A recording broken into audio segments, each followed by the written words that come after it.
Welcome to GOB with Christy and Kathy, where we talk about writing, reading, and life in between. I'm Christy in South Florida. And I'm Kathy in South Dakota. We're two newbie writers who share our love of food, wine, and crime fiction.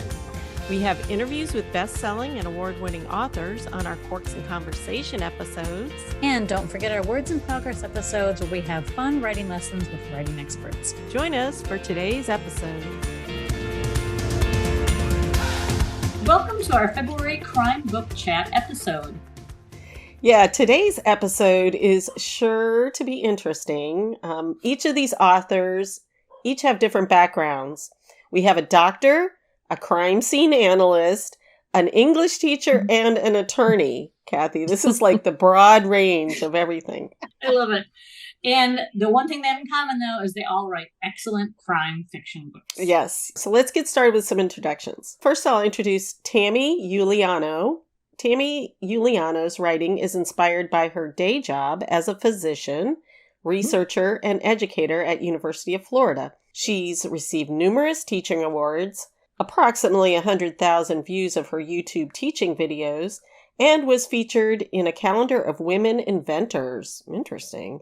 In addition to several short stories, her second medical thriller, Misfire, was published by Ocean View in January 2023. Michael Connelly, best-selling author of the Bosch series, called it a first-rate medical thriller. So, Tammy, it's great to have you here today. Why don't you tell our listeners a little bit about your latest book? So, Misfire, as you said, is the second in a series of medical thrillers that I'm writing featuring, guess what, an anesthesiologist, because that's what I am. And Kate in this book is trying to protect patients and her own great aunt Erm, who's her roommate and co-investigator, from a malfunctioning heart defibrillator device that she's had implanted, and they're started misfiring, hence the title, and causing the lethal heart rhythm that they're supposed to be correcting.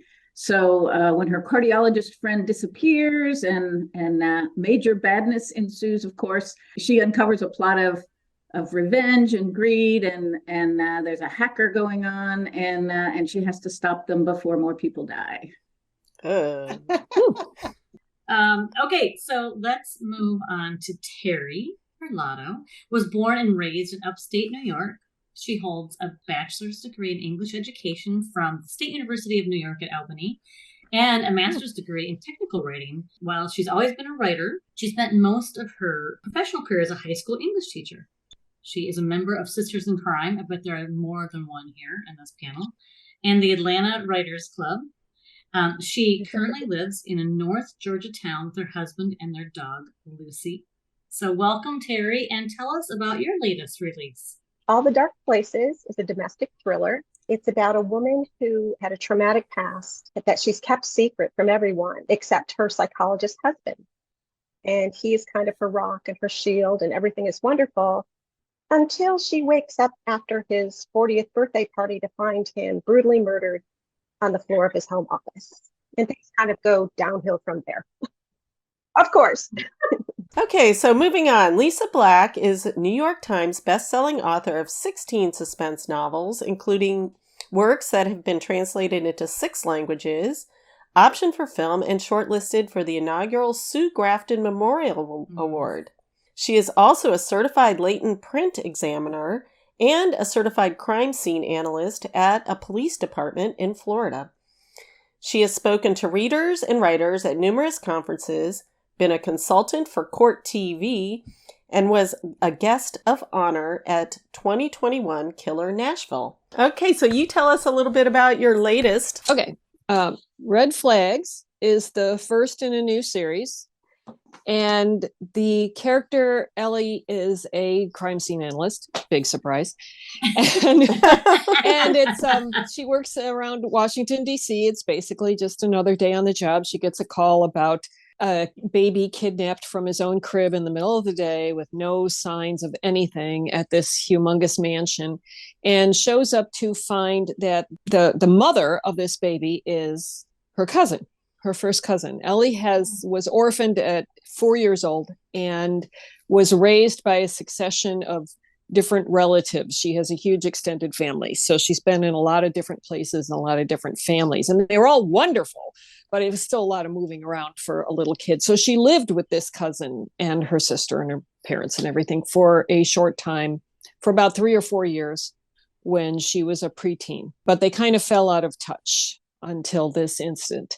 And then her cousin's husband hires the Locard Institute to help find his baby because he has, no faith in the local law enforcement or FBI and believes it's related to his current clients. He is a lobbyist, and his current clients make a gaming platform for children, there's a bunch of controversy around it, and congressional hearings are coming up that's going to affect the company.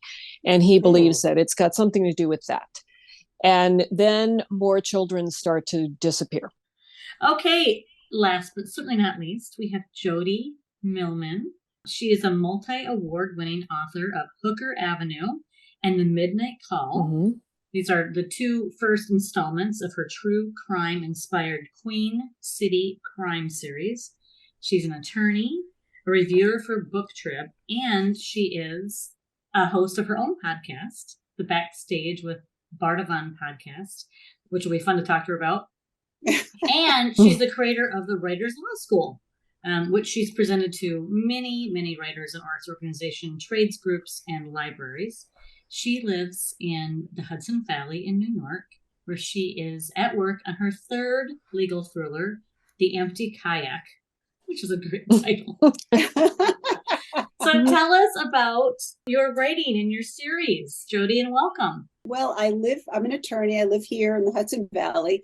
And for some reason, we are like a boiler pot of these bizarre crimes, which have been over the course of many years, they've been inspiring. And it's like these crimes literally put themselves on my doorstep, particularly Hooker Avenue, which is the one we're going to be talking about tonight.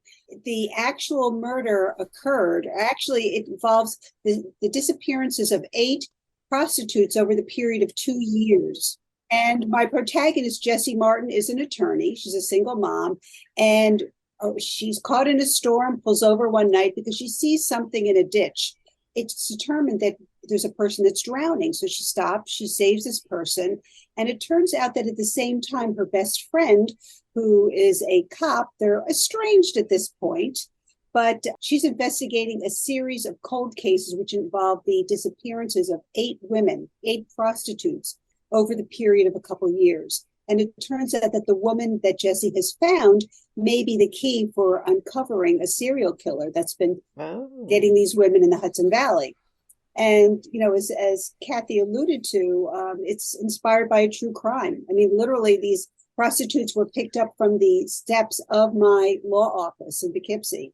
And over a period of 2 years, nobody knew what was going on. And finally, one woman escaped, and the whole scenario blew up. And it was quite interesting, needless to say. Wow.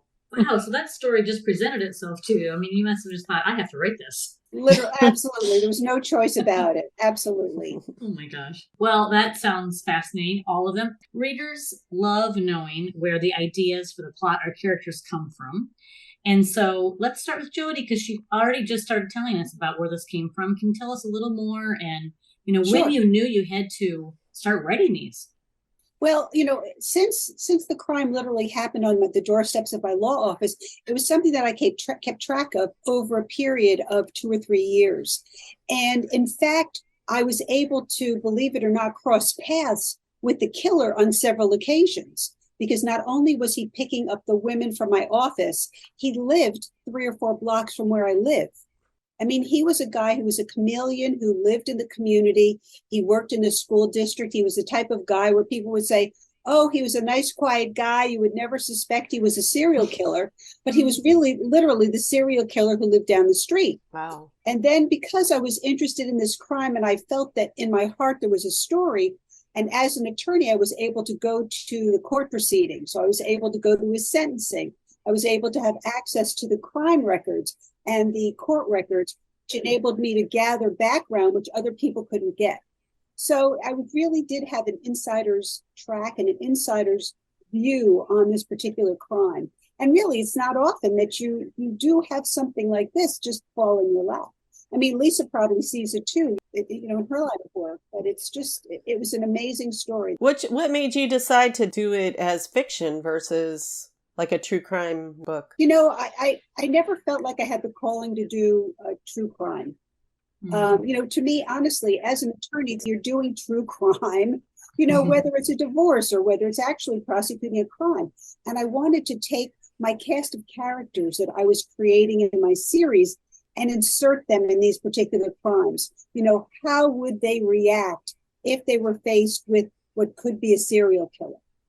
And to me, that's the fun. You're growing an audience who falls in love with your characters and hopefully relates to your characters on some level. So, Lisa, your release is a new series. Yes. When did this start percolating? Like, oh, I've got a new thing I've got to do. And what was the inspiration behind it? Well, somehow years back, I started getting interest. I don't know why, but I came up with a fabulous idea for like the first act of a movie, of a screenplay with this orphan as a character. I mean, someone about 18, 19 who had been an orphan. So I have this fabulous first act and no idea what happens after that. So it's still sitting in the drawer. During the time I was researching foster kids and that kind of thing, different people's stories.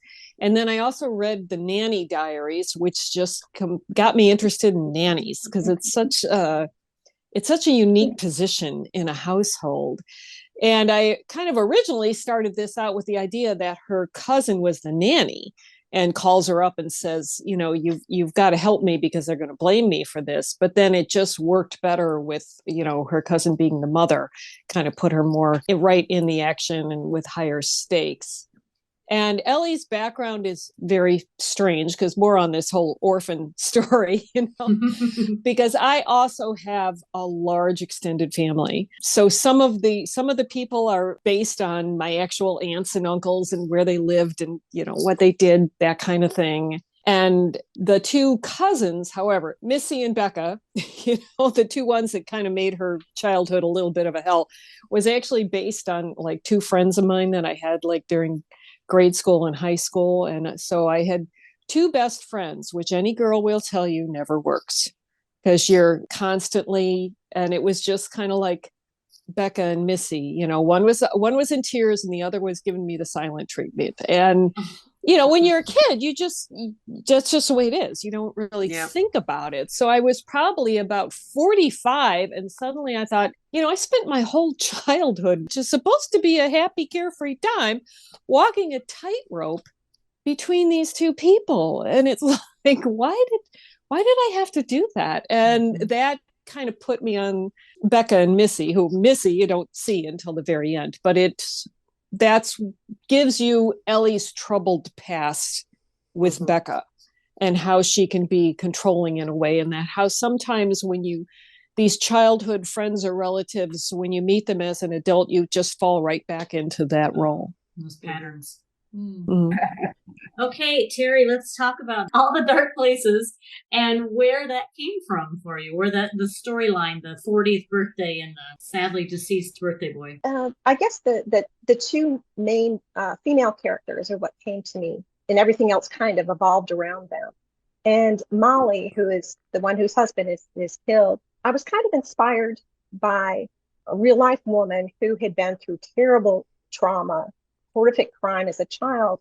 And a few years ago, I was watching the news and she was on the news because she had just released her second nonfiction book, which was meant to help survivors of childhood traumas. And I was just so inspired by her. And I thought, wow, after what she had gone through, to be where she was giving back and had this seemingly wonderful life, although I'm sure she went through horrible things along the way. But I thought, what if my character had a horrible experience as a child, but she didn't deal with it? It was always in the back of her mind. It was always on the back burner. She kind of was working at keeping it secret and not letting anybody know because she thought that was the best way to deal with it. But of course it wasn't. And so when her psychologist husband is murdered, her whole life unravels once again. So that's where the inspiration for Molly came from. And then my detective, Rita Myers, she came from the fact that I was reading a lot of crime fiction, which I loved. But I thought, what if we had, and we're talking about Bosch before. I love Bosch. Mm. What if we had sort of a female Bosch? You know, we have lots of female detectives who are young, but what if we had somebody who was more my own age, you know, who was 60, but wasn't content to be in the shadows or whatever, but she's vibrant and she's attractive and she's fit and she's just living the dream, even though she's 60, because that shouldn't matter. What a concept. Good for her. Right? Yeah. I can relate to that. All right, Tammy, I am very curious about where your story ideas come from, because obviously they're inspired by your work. I mean, are you at work and you're doing your thing as an anesthesiologist and you're like, oh, this could go really wrong? It depends. Does anyone at work actually watch this? Because Yeah. anesthesiologists are in sort of a unique position in that we're the only place where we pull up drugs and give them with nobody looking over our shoulders. You know, if a nurse wants to give a drug, they have to pull it from a pharmacy cart that knows what drug it is, and someone else has to check it. And so there's ample opportunity for mistakes to be made. And so it's sort of a natural thing for me to think about where mistakes can be made in an effort to prevent that. But it also gives you the chance to think about, if you were dastardly, what could you do? Not could I do, but what could happen? Right. So I guess yes, and mostly in an effort to make sure it doesn't happen. But for Misfire, my husband has a medical device company, and he and I had invented a device to monitor pregnant women when they're in labor, and we were going through FDA approvals. And so one of the things they needed us to prove was that it wasn't hackable. And I thought, why in the world would someone want to hack somebody's baby monitor? And I couldn't really go anywhere with that. But there are other things that are far more dangerous to hack. And so I sort of went with that. And it turns out it's a real thing. And I mentioned in the author's notes that when Dick Cheney was vice president, he had one of these devices, an AICD implanted, and they actually turned off the ability to communicate with it. At the ones now, you have to be within 3 inches to communicate with it with a special dongle.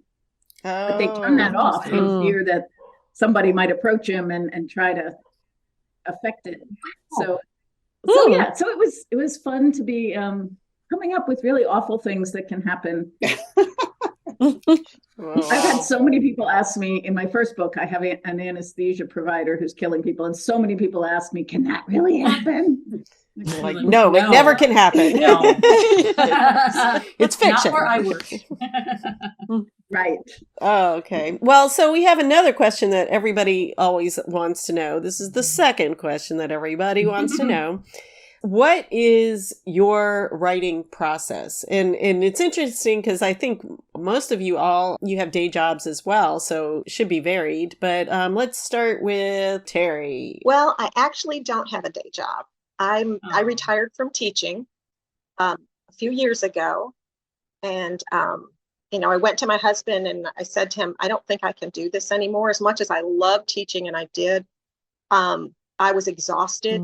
And I went to my husband and said, what would you think about me retiring and writing full time and see where that goes? And we still had 2 kids in college. And he, to his great credit, didn't bat an eyelash and said, go ahead and do it. Great. That's that. great. So I feel very, very, very fortunate that I can write full time. So I write all morning and edit in the afternoon, and that's basically my routine. So Tammy. Well, I'm only 60% at work, so I get 2 days a week that I can write. And process is sort of hilarious because it is so not a real process yet. I'm working on book 3, which I got to about 2/3 of the way, and now I completely tore it apart and I'm starting over. So yeah, that's not really a process. That's more of like a car accident. But I would love to learn a process. But yeah, I get up in the morning and go to the gym, and then I write and intermittently go stand outside with a laptop desk that I can throw the ball for my dog as a chuck it kind of thing, because if I don't stand up, I might fall asleep, which is a bad sign, I guess. And then and then go for a walk and then write a few more words, and then it's kind of a mess. But you can see my huge whiteboard there in the background where I try and do some of my plotting. And I just have a blast with it. I I like a whiteboard too. Yeah, I've Kathy's couple got a behind few me, too. You know what I discovered though? When you erase something on a whiteboard, you can't undelete. No. So I have a million pictures of my whiteboard. Oh, I do oh, too. interesting. Good idea. Good. Good idea. I like the basketball hoop behind you though. That's what I was Yeah, noticing. well, when the kids all left, the playroom became my room, and I don't do a lot with the basketball hoop, but yeah, I've got 3 kids in grad school all over the country. So when they come home, I lose my playroom again. But So Lisa, what about you? Well, I do have a day job. But I'm on a rotating shift. So I work like 12-hour days. And so I'm on 2 days, off 2 days. I work every other weekend. And so it depends on, whether it's a work day or not a work day. I usually set a word count goal for myself for the day. And it might be 1,000 words a day on the days I don't work and 2,000 on the days I do work. And or just 1,000 words a day, no matter what. I've tweeted over the years. So I want to get it done as soon as I can, because then I can relax for the day. So I'm a morning writer if that's possible. Yeah. And sometimes it isn't.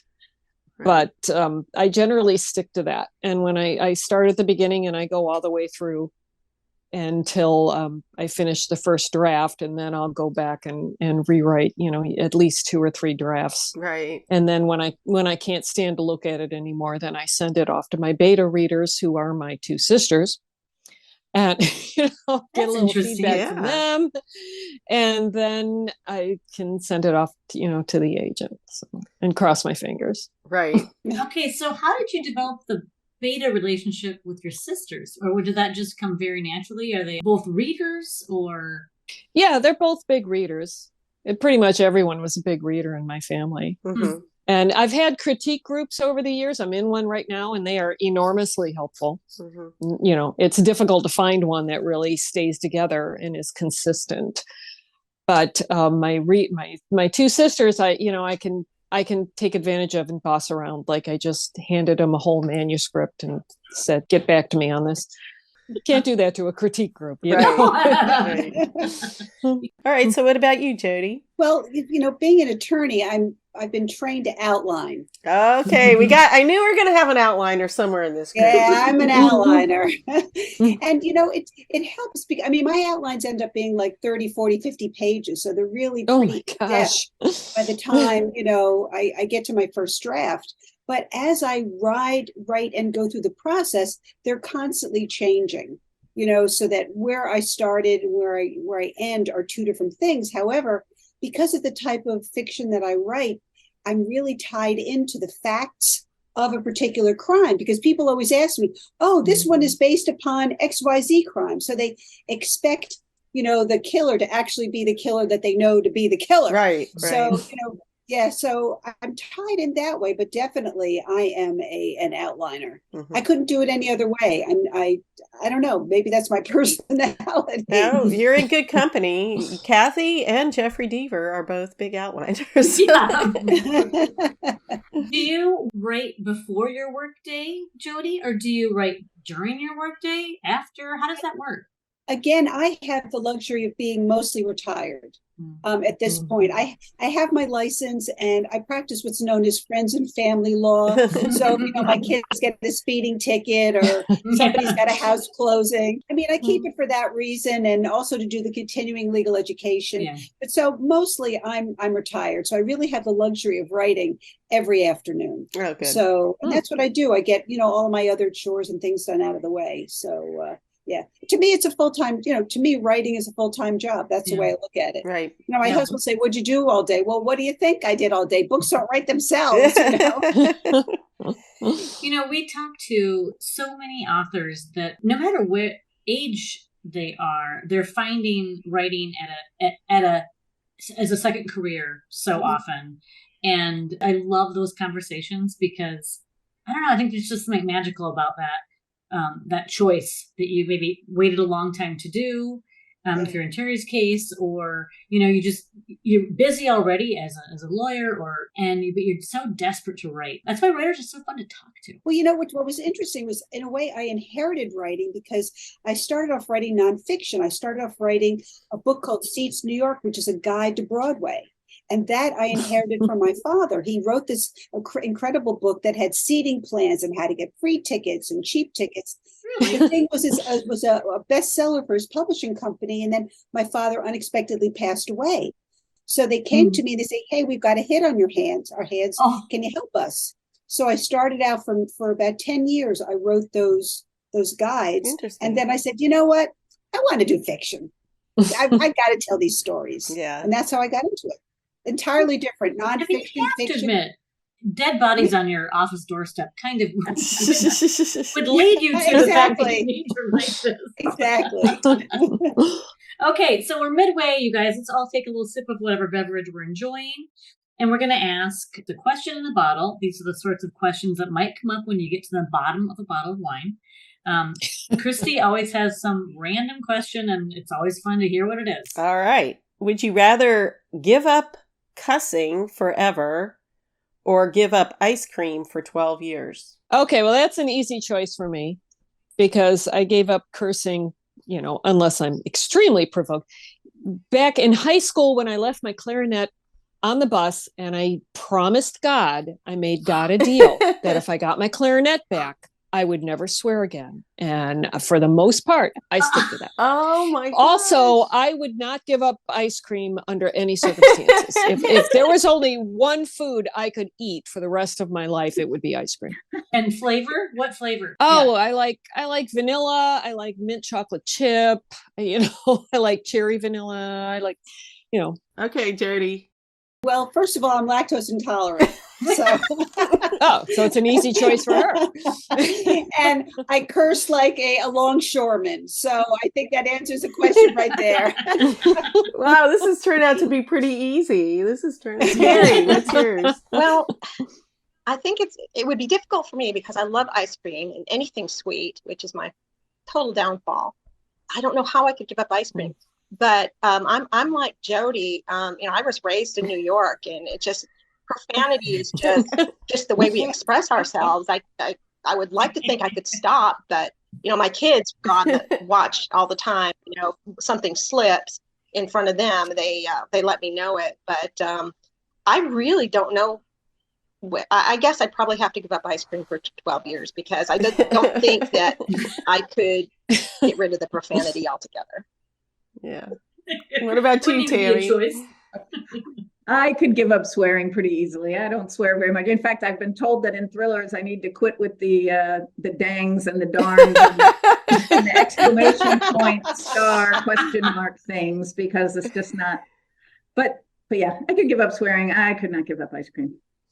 Kathy? Yeah, I like to swear. It feels good. It just feels good. Yes. And I do love ice cream, but if I had to make a promise to God, I think I would have not been as successful as Lisa. So I'm gonna say ice cream's on the back burner. Yeah. How about you, Christy? I'm the same with you, Kathy. I'm not big on either one, honestly, because I don't have as much of a sweet tooth, but I like ice cream occasionally. But I do like to, even if it's in my head, I like to cuss a lot. And I don't know if that counts, but I don't know. You have to ask Lisa because she's more talking. But all I can say is, damn COVID. That's all I said. All for the last day. Damn COVID. Oh, I love it.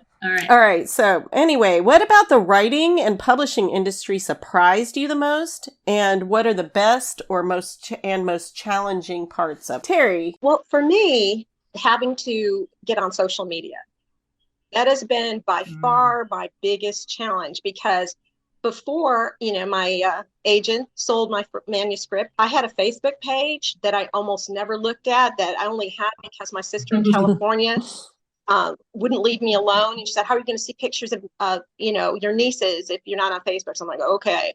But it's like I would post something like twice a year. And then I would do people really see, a picture of my birthday dinner? Do they really want to see, my tulips? It's just social media is just not me. And it has been a struggle, and I'm sure that I'm not doing it right because I'm on, supposed to be on, and I'm sure I'm insulting people and ignoring people and doing everything I shouldn't do because I have no clue what I'm doing. So to me, that's my biggest challenge. Okay, Jody. There's more to writing than writing. I mean, it's as Terri was saying, I mean, you have to write, then you have to revise, then you have to promote. But in addition to social media, you have to set up events and you have to write blogs and you have to do all kinds of promotion while you're trying to balance the time with your writing. I mean, I wish there were 36 hours in a day. I think that's really what it is. I don't think we have enough time to write and then to do all of the other ancillary tasks that are necessary to be a writer. And Lisa, you were agreeing with her. Yeah, there's not enough time. Yes. You've had a lot of novels published, so you're very experienced. You can give us some guidance.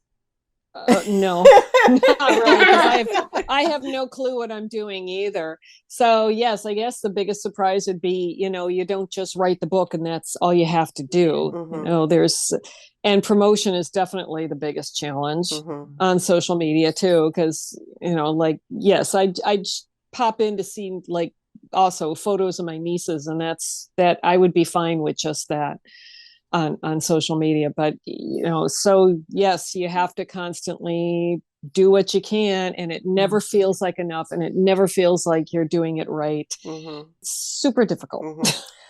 I'm thinking, Tammy, that you've got 100,000 people watching your classes. Can't you put blurbs halfway through? Go, and by the way, buy my novel. That would be very cool. The biggest surprise to me is you guys, is just how friendly and supportive and kind and approachable all these authors are, from Lee Child, Michael Connelly. They're just so willing to help everybody else. And when I would go to medical meetings with, abstracts or presentations, it always felt like a competition. Who was, gonna be the next one to, I don't know, develop something really cool. And it always felt like everybody was almost pushing the other ones down to raise themselves. And it's the opposite in writing. Everybody's lifting everybody else up. And it's just I've made such great friendships with people I never would have met in my very tunnel career that I had before I broke out.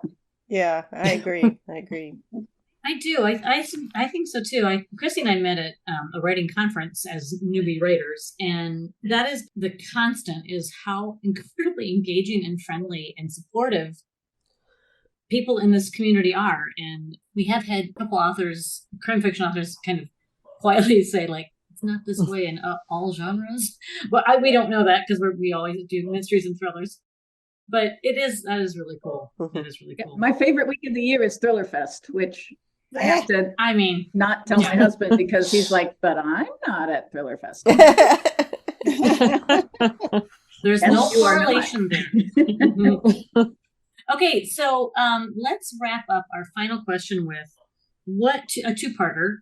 What is some advice that you would give to other authors who are following in the footsteps of where you're at in your career, and what are you working on now? Lisa? The advice I always give is read the best-selling authors in the same genre and type of book that you want to write, and just read and read and read and read. It'll give you lots of ideas, and you'll find yourself noticing what they do. It's like how they tie characters together and how they present certain scenes and that kind of thing. And what I'm working on now is the sequel to Red Flags is going to be out in July, called What Harms You. And that's all done.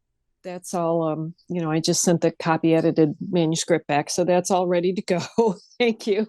So I'm working on what I hope will be the next one after that. Okay, Tammy. So my advice is go to a writer conference or a course where there are other writers physically present, and meet them and get out of your comfort zone of solitude, which is what we writers do. And then, I have a group of women that I met at a Margie Lawson course in 2014 or 15, something like that.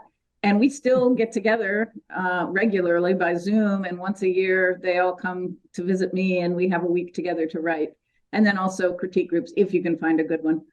And what I'm working on now is the third in my Kate Downey series, the one that I just had to blow up. And I'm also just finished plotting out a standalone dual timeline, different thing that I'm really excited to get started on. Interesting. Okay, Terri. I would say the advice that I would give other people that were in my position is to not be discouraged, to keep at it. When I was looking, for an agent, I got my agent with my 90-second query. Yeah. So, I mean, there were lots of near misses along the way, lots of great feedback, lots of, requests for fulls. It was very encouraging on that, on that side of it. But it did take, 92 queries. And I finally ended up with a really great agent, and it just took off after that. So don't be discouraged. You can be a debut author like me at 63. That can happen.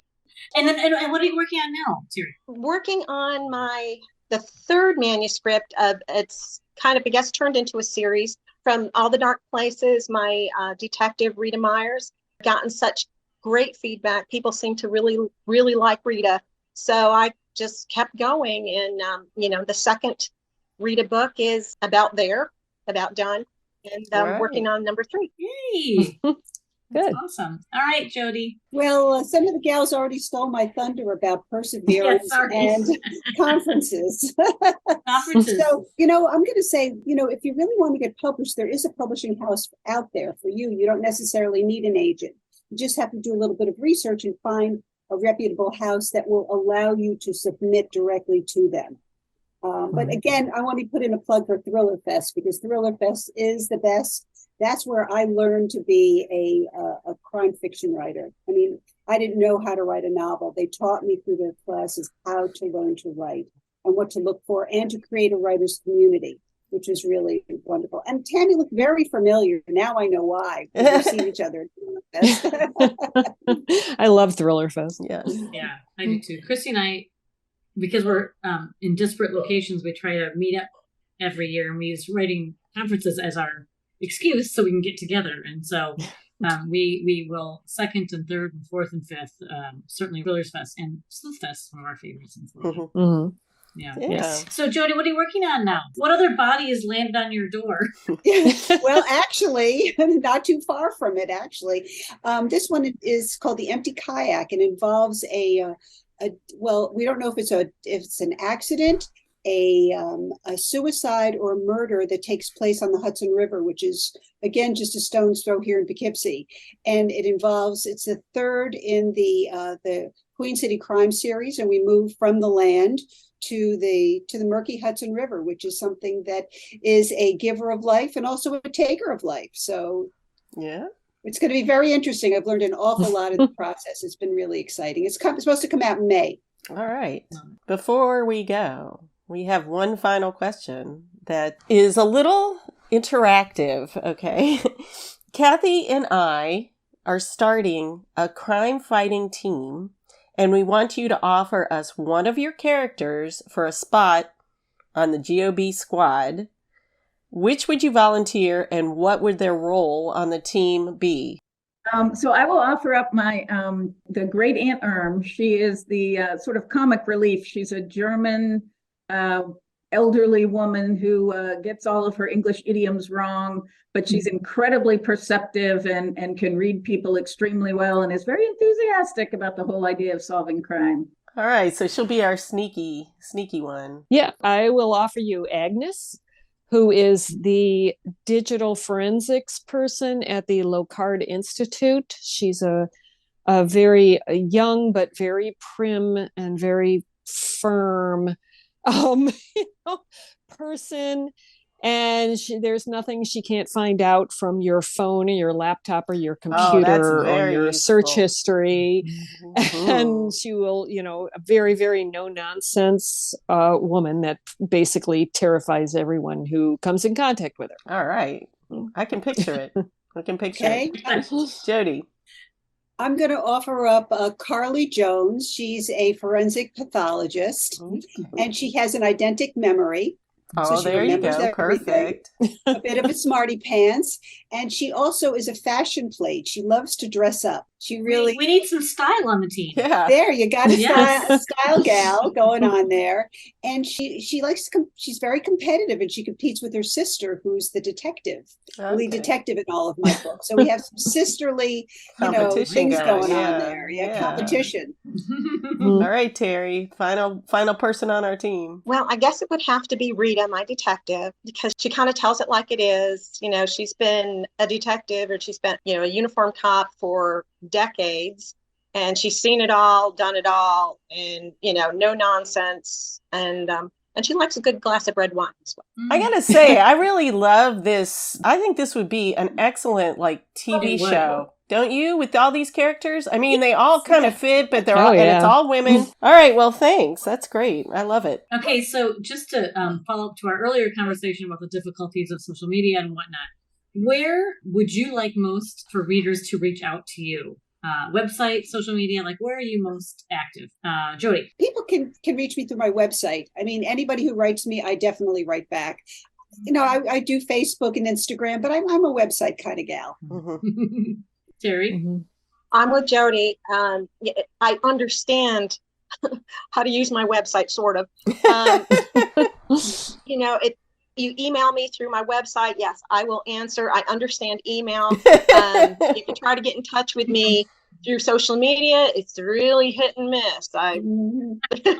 Website's the way to go. All right. We'll put those links in. Tammy. Same. I am Feel on that. Facebook, but irregularly.